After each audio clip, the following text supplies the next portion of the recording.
Crowley stood up suddenly, treading on the foot of a Bulgarian cultural attaché who was talking animatedly to the keeper of Her Majesty's antiques. Nobody's going to notice anything out of the ordinary. It's reality, Angel. And young Warlock can do what he wants to that, whether he knows it or not. When does it turn up then, this dog? Does it have a name? I told you, on his 11th birthday, at 3 o'clock in the afternoon. It'll sort of home in on him. He's supposed to name it himself. It's very important that he names it himself. It gives it its purpose. It'll be Killer or Terror or Stalks by Night, I expect. Are you going to be there? Asked the angel nonchalantly. Wouldn't miss it for the worlds, said Crowley. I do hope there's nothing too wrong with the child. We'll see how he reacts to the dog anyway. That should tell us something. I hope he'll send it back or be frightened of it. If he does name it, we've lost. He'll have all his powers and Armageddon is just around the corner.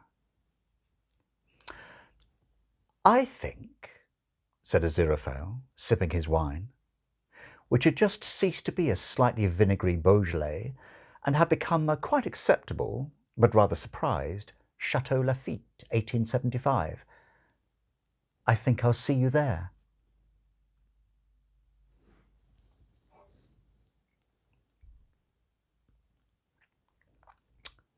Wednesday. It was a hot, fume-filled August day in central London.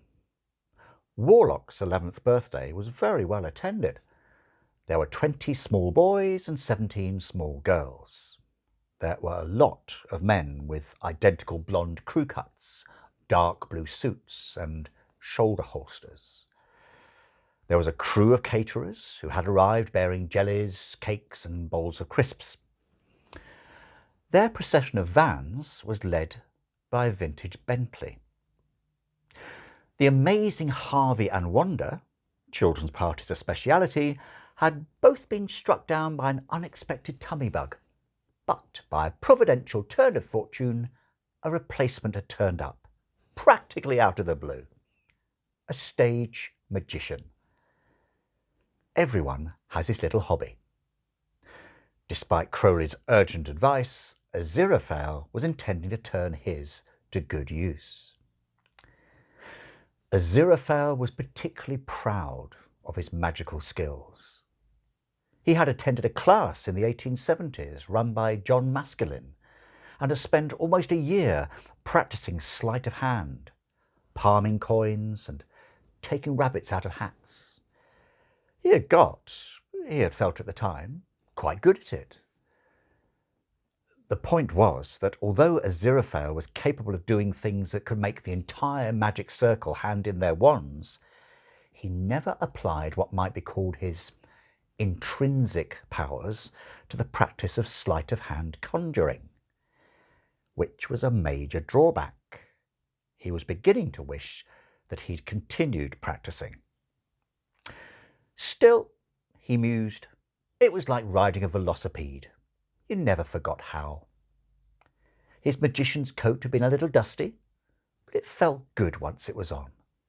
Even his old patter began to come back to him.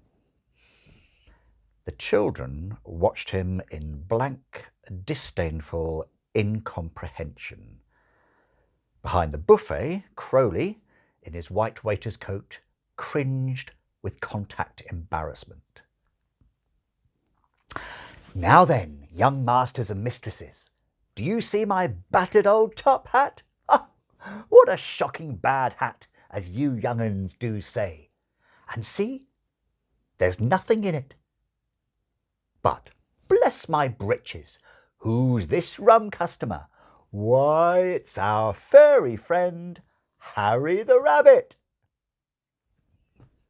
It was in your pocket, pointed out Warlock. The other children nodded agreement. What did you think they were? Kids? Aziraphale remembered what Masculine had told him about dealing with hecklers. "Make a joke of it, you pudding heads, and I do mean you, Mr. Fell," the name Aziraphale had adopted at that time. "Make 'em laugh, and I'll forgive you anything." "Who? So you've rumbled my hat trick," he chuckled. The children stared at him impassively. "You're rubbish," said Warlock. "I wanted cartoons anyway." "He's right, you know," agreed a small girl with a ponytail. "You are rubbish." Aziraphale stared desperately at Crowley. As far as he was concerned, young Warlock was obviously infernally tainted, and the sooner the black dog turned up and they could get away from this place, the better. "Now, do any of you young'uns have such a thing as a thruppenny bit about your persons?" "No, young master." "Then what's this I see behind your ear?" "I got cartoons at my birthday," announced the little girl. "And I got a Transformer, and a My Little Pony, and a Decepticon attacker, and a Thunder Tank, and a—" Crowley groaned. Children's parties were obviously places where any angel with an ounce of common sense should fear to tread. Piping infant voices were raised in cynical merriment as Aziraphale dropped 3 linked metal rings. Crowley looked away, and his gaze fell on a table heaped high with presents. From a tall plastic structure, 2 beady little eyes stared back at him. Crowley scrutinized them for a glint of red fire. You could never be certain when you were dealing with the bureaucrats of hell. It was always possible that they had sent a gerbil instead of a dog. No, it was a perfectly normal gerbil. It appeared to be living in an exciting construction of cylinders, spheres and treadmills, such as the Spanish Inquisition would have devised if they'd had access to a plastic moulding press. He checked his watch. It had never occurred to Crowley to change its battery, which had rotted away 3 years previously, but it still kept perfect time. It was 2 minutes to 3. Aziraphale was getting more and more flustered. Do any of the company here assembled, possess such a thing about their persons as a pocket handkerchief?" "No." In Victorian days, it had been unheard of for people not to carry handkerchiefs, and the trick, which involved magically producing a dove, who was even now pecking irritably at Aziraphale's wrist, could not proceed without one.